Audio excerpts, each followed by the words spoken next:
Ladies and gentlemen, good day and welcome to Kaveri Seed Company's Q3 and 9-month FY26 earnings conference call. As a reminder, all participant lines will be in the listen-only mode, and there will be an opportunity for you to ask questions after the presentation concludes. Should you need assistance during the conference call, please signal an operator by pressing star then 0 on your touchtone phone. Please note, joining us today on this call, Mr. Mithun Chand, Executive Director. Before we begin, I would like to mention that some of the statements made in today's call may be forward-looking in nature and may involve risk and uncertainties. For a list of such considerations, please refer to the earnings presentation. I would like to hand the conference over to Mr. Mithun Chand. Thank you, and over to you, sir. Thank you. Good evening and welcome everyone to our Quarter 3 9-month financial year 26 earnings conference call.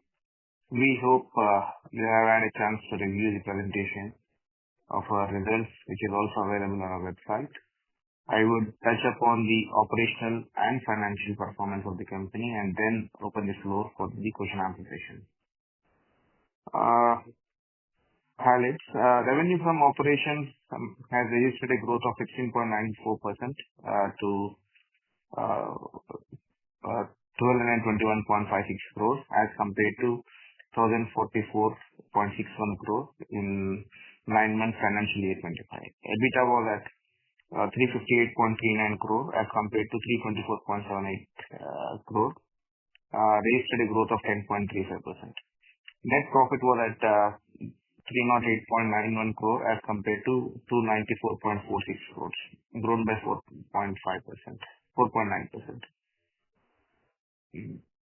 For the quarter 3 financial year 26, revenue from operations was at 173.65 crores, registered a growth of 16.08% from rupees 154.77 crores.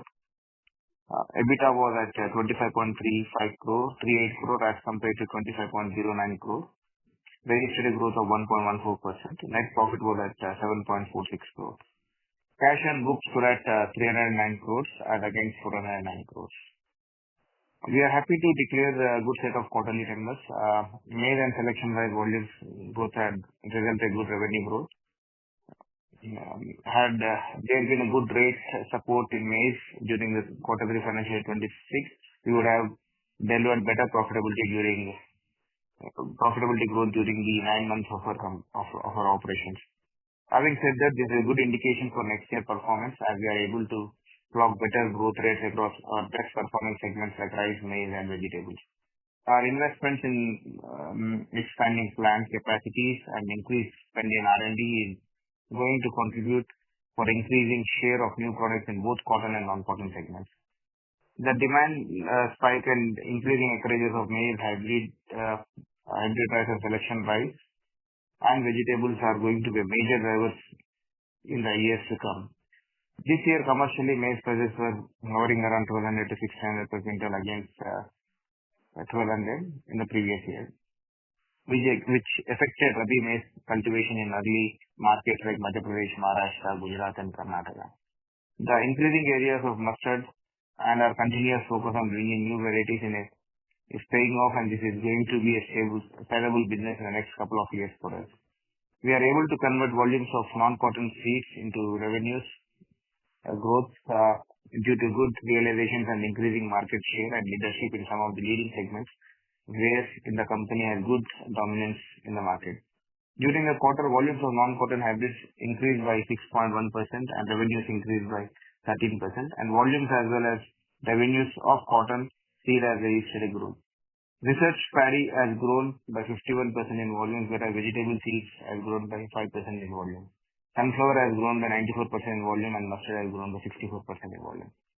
Our efforts in entering into newer international markets in the last 5 years and increasing registration of our seeds in these countries are expanding at ground level and delivering good results on our export front. Exports have witnessed steep growth of 86% in revenue during the current quarter and continue to grow, and every year would be better than the previous year unless there is going to be any major unforeseen disruption in these markets. As for our 9-month results, we are witnessing continuous growth in increasing contribution of new products. Cotton sales continue to impact by increased illegal cotton and high cost of production. All rice segments are doing well, both on volumes and revenue front. We are able to maintain hybrid rice volumes in spite of restrictions in state of Punjab, which has been the largest market for us. It has been one of the largest markets for us. Whereas revenues of hybrid rice increased by 17.9%. Selection rice volumes increased by 7% and revenues increased by 14.2%. Maize volumes increased by 21% and revenues increased by 42.6%. Vegetable seeds volumes increased by 1.5%, whereas revenue increased by 11.4%. During the next quarter, we are expecting major growth in swing maize in Bihar, UP, and Punjab. Similarly, expecting growth in summer millet in Gujarat, Rajasthan, Western UP. I would now open the floor for question and answer session. Thank you. Thank you so much, sir. Ladies and gentlemen, we'll begin with the question and answer session. Anyone who wishes to ask a question may press star and one on their touchtone telephone. If you wish to remove yourself from the question queue, you may press star and two. Participants are requested to use handsets while asking a question. Ladies and gentlemen, we'll wait for a moment while the question queue assembles.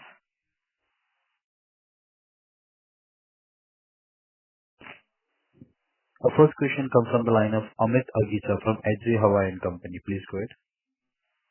Yeah, thank you for the opportunity. So, what percentage of annual revenue is currently reinvested into R&D and breeding, and how should this trend evolve? As of now, our spend is in between 8 to 10% of our total revenue, both including revenue and capex. Going forward, they should stabilize at this level. It's lower than what we have spent in the last year because most of the capex is already done there. And how many new hybrids are expected to be commercialized annually across cotton, maize, and rice? That's a continuous activity. We don't track by number, but each and every segment we have very good pipeline hybrids. Like we have more than 200 hybrids in our portfolio. Each segment has got a different pipeline, so it's very difficult to track the number. But yes, in terms of major crops like rice, maize, and cotton, we have at least 8 to 10 hybrids which are really doing well. So can I put some color on what is the typical gestation period like from lab research to commercial launch? Basically, it's a very time-taking process. As we are there in the industry for the last many years, we are able to give hybrids in a very continuous manner. But to begin with now, if some person starts now, if everything goes right at the first go, it takes at least 8 to 10 years to get a hybrid. So we have a very long gestation time. Thank you for answering the question, sir. I'll join back because I have more questions. Thank you. Thank you. Thank you. Our next question comes from the line of Dhruv Saraf from Bowhead India Fund. Please go ahead. Hi, Mithun sir. Congratulations on the good set of numbers. Sir, just wanted to understand why are Q3 gross margins down almost 500 basis points year on year, and there are nearly multi-year lows if I look at Q3 in the past as well. So, 2-3 key reasons for this. Q3 for yes. Hello, sorry. Hello. Hello. Yes, sir. Can you hear me? Yes. Yeah, I'm asking about. I'm sorry, sir, but your line is breaking. Am I audible? Sorry. Am I audible now? Yes. Yes, you are. Okay. Are you talking about the gross margins for the consolidated or the both? Yeah. This time we have explained that the cost of production was a bit high when compared to the previous years, and especially like crops like cotton, and even that has impacted to some extent as we were not able to pass on everything to the farmer. That we already mentioned in the first quarter result, where we have seen the impact. When you talk about this quarter, the gross margins fell by 4% compared to previous year, which is in line with the consolidated one. Yeah. So the key reasons in this quarter, so given that cotton has a very low sale in this quarter, why would gross margins have fallen this quarter specifically? Even in maize and rice, the cost of production is a bit high when compared to the previous years. Okay. And usually we used to sell higher in terms of high rates in Rabi, but we were not able to pass it on to the farmer this time. So that 2 to 3% has impacted this quarter, but this will not continue going forward because the production prices have already stabilized now. We don't see that going forward. All right. All right. And so secondly, you spoke about cash at 310 crores versus 410 in the previous quarter. So, sir, has there been further investment in working capital, either due to inventory or debtors, and do you see this normalizing going ahead in Q4? Yes, if you see the overall inventory levels, if you take the overall cash flow, majority of that close to 200 crores plus has been into the inventory. And even the inventories are higher, trade payables are also lower when compared to the previous year. So I think once the season goes on, it will normalize it. As they have built the inventory, that's the reason we have seen some sort of a cash outflow towards building up the inventory. And some towards the capex, but not much. So lastly, sir, I wanted to get your sense on the cost of production, so, for the coming season across cotton and non-cotton crops. So now that, you would have received a lot of the cotton stock for the next season, so how is the next season looking like, especially for all of these cotton, maize and rice on both cost of production and the general outlook on the season? Basically, when you compare to year-on-year basis, compared to last year to this year, the cost of production has not gone up. In some cases, it has in fact gone down when compared to the previous years. But even though if the costs are stable, then anyway we will increase the prices to some extent that can be absorbed. So it will normalize to what it used to be earlier, in between that 45 to 48%. All right, sir. I'll get back to you. Thank you. Okay. Thank you. Our next question comes from the line of Sania Jain from Care PMS. Please go ahead. Hi, thank you for the opportunity. The first question was for the non-cotton segment. The other crops category has shown a strong growth at 59%. Could you please elaborate what are the key drivers behind this growth? Is this export led? It's a combination of all the crops. Other crops include like wheat, mustard, bajra, sunflower, everything comes in the other crops. So the mustard and wheat moves in this segment. That's the reason we have seen a good growth in the other crop segment. Okay. Could you provide the revenue breakup for this segment? We don't have the revenue breakup as of now, but overall it's a very small portion when compared to the overall revenues, because more than 80% of the revenues are contributed by three crops: maize, cotton, and rice. So the very small segment which comes in a very few quarters, especially like the third and fourth quarter. Okay. But I'll try to provide the number whenever we speak till next time. Okay, thank you. I wanted to understand, we mentioned in the investor presentation that research paddy volumes grew by 51%. What constitutes of research paddy? Research paddy is nothing but a paddy which with the varieties which are developed by our own company. And this is not included in paddy seeds? Sorry? So And there are this two was types not- of paddy. One is hybrid Okay. paddy. There are two types of paddy. One is hybrid paddy, what we report, and the research paddy. Both are in the paddy segment. Research paddies are varieties, whereas hybrid paddies are hybrids. That's the only difference. So we Okay. just give the split of it. Okay. And just the last question, what are your views on the draft seed bill for 2025, and has there been any recent developments or updates? And what could be the potential impact of it on the industry or on the company? No, the new seed bill, lot of the things are trying to be addressed. One nation, one license. Most of the licenses are decentralized now. Proper registration of the hybrids, proper research, proper documentation, everything is coming in the new seed act. So it will be very organized market, and it will be very helpful for the farmers. And most of the things, we are still debating on some facts, but overall, it looks good when compared to the previous ones. Any recent updates that has happened? No, the draft is circulated within the industry, and we all have submitted the comments, and more or less it should be passed anytime. Maybe one round of discussion also.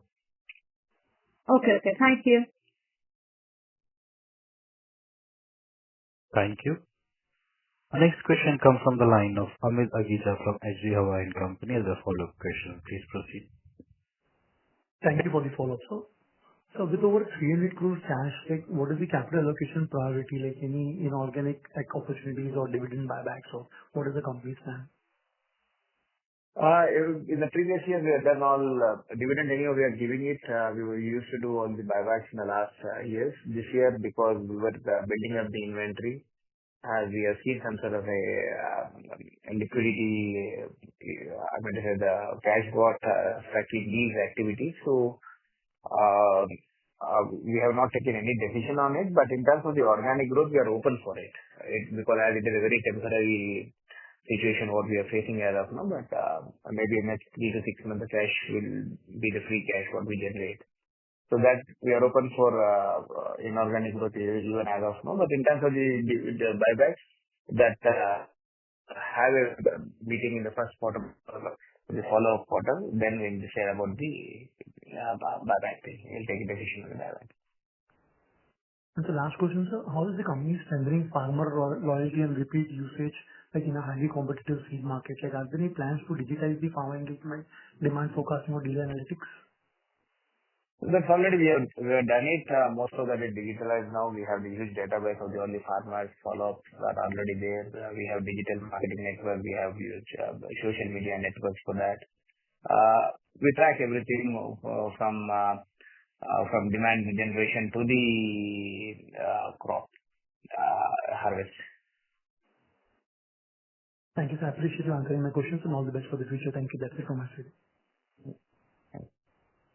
Thank you. Ladies and gentlemen, anyone who wishes to ask a question may press star and one. Our next question comes from the line of Sahil Malhotra, an individual investor. Please go ahead. Good afternoon, sir.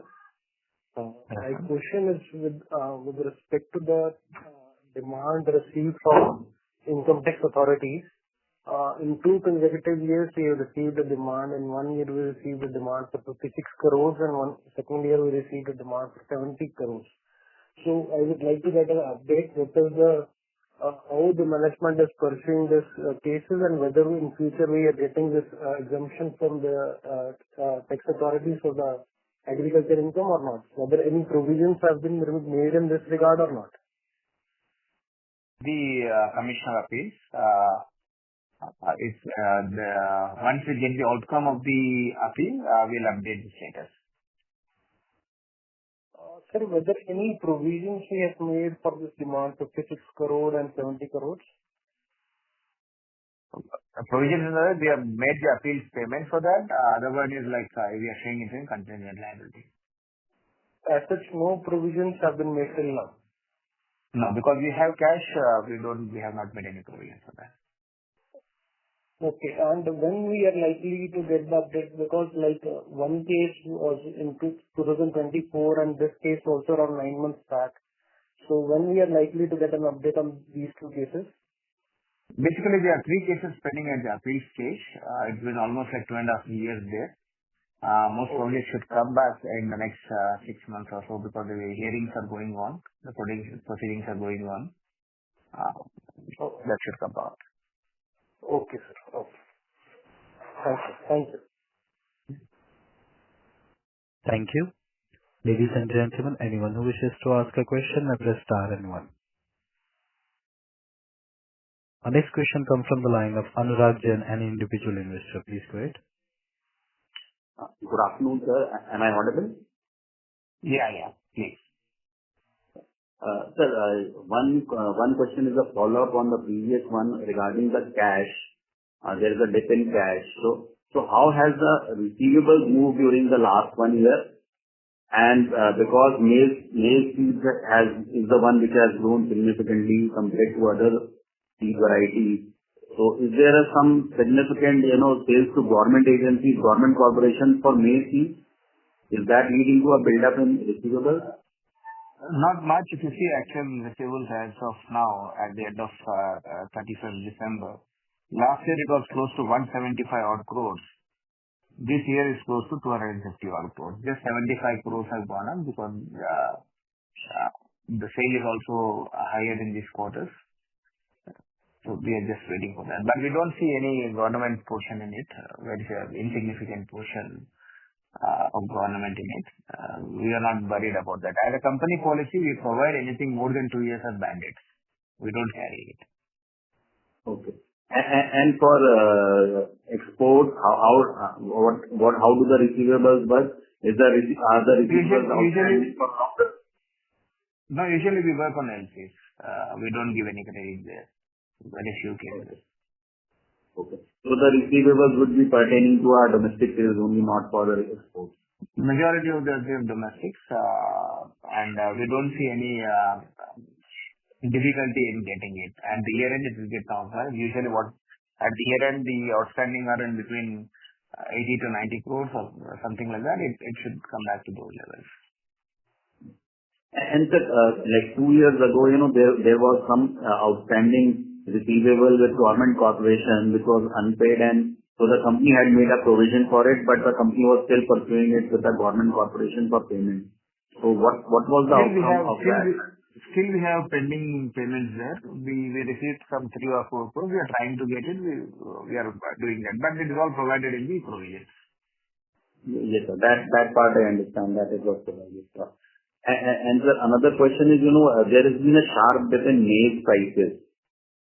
So for the farmers output, not for the wheat, but for the maize prices. So in light of that, do you expect there would be some correction in the volume for maize next year because of the sharp dip in prices? Or do you expect the maize volumes to remain stable next year?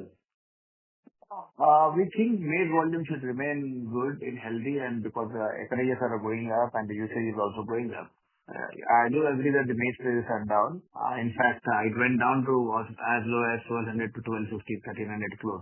But right now it's close to 1,800 to 1,900 rupees. Anything about 2,000, near to 2,000 is a good price for maize. Okay. And what would be the price at which the farmer would break even? Like, at what price the farmer would break even? No, farmer will definitely break even. But in terms of what returns he makes it, if anything close to 2,000 is a good return for him. Okay. All right, sir. Thank you. Thank you. Ladies and gentlemen, anyone who wishes to ask a question may press star and 1. Reminder to all the participants, if anyone would like to ask a question, may press star and 1. Our next question comes from the line of Dhruv Saraf from Mohit India Fund as a follow-up. Please proceed. Mithun sir, the last 2 years have been good for maize acreages. And, a lot of companies have spoken in the past about there being a shortage of inventory. Do you see that, going next season, now that everyone knows that maize is the hot crop and acreages are going up, is there a chance that the market could see, increased supply and hence there could be pricing pressure for the industry and for yourself as well for next season and beyond? If you take, that's what happened this quarter itself. Because last year, by seeing the demand for the maize, everyone has produced more inventory, including us.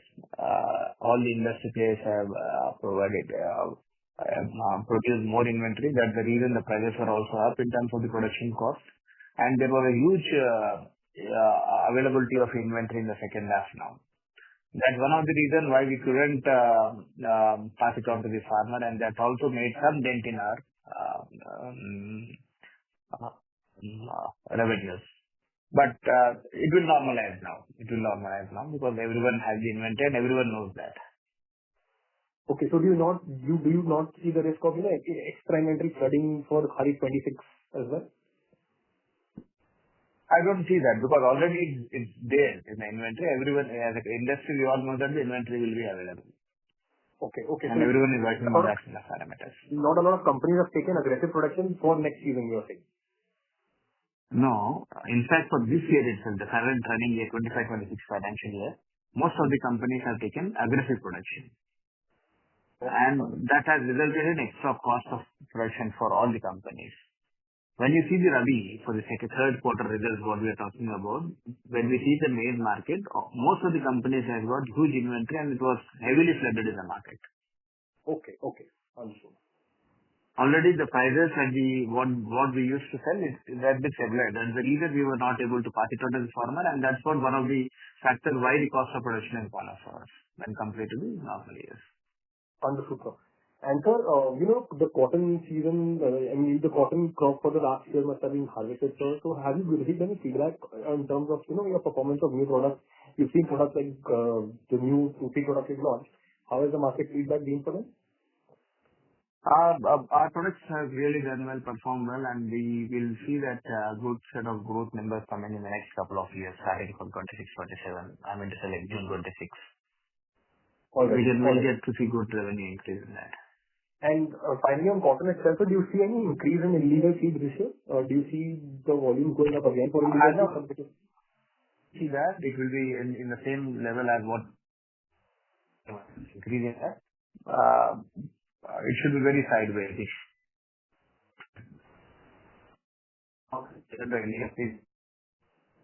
We'll have a good, basically because we'll be taking some other market share. Basically because of the performance of the hybrids. Okay, sure. Thank you, sir. Get it. Thank you. Ladies and gentlemen, anyone who wishes to ask a question may press star and one.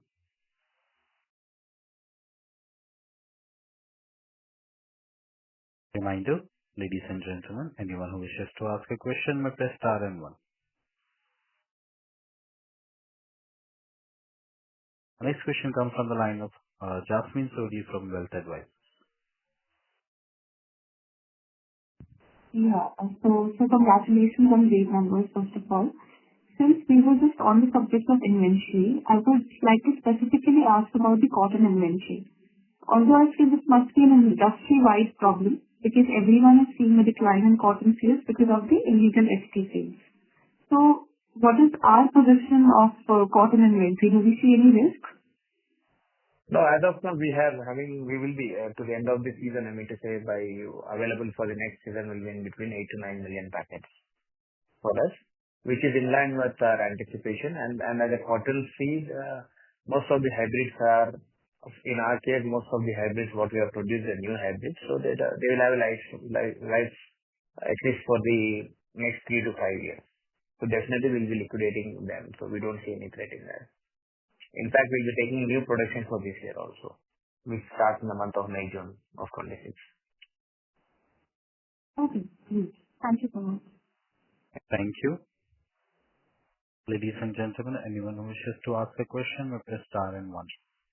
Reminder, anyone who wishes to ask a question may press star and one. Ladies and gentlemen, as there are no further questions, we will conclude the call. Thank you so much for joining the call. For any other information, please be in touch with Mr. Rama Naidu from Internet PR on 9920209623. I repeat, 9920209623. On behalf of Kaveri Seed Company Limited, that concludes this conference. Thank you for joining us, and you may now disconnect your lines. Thank you.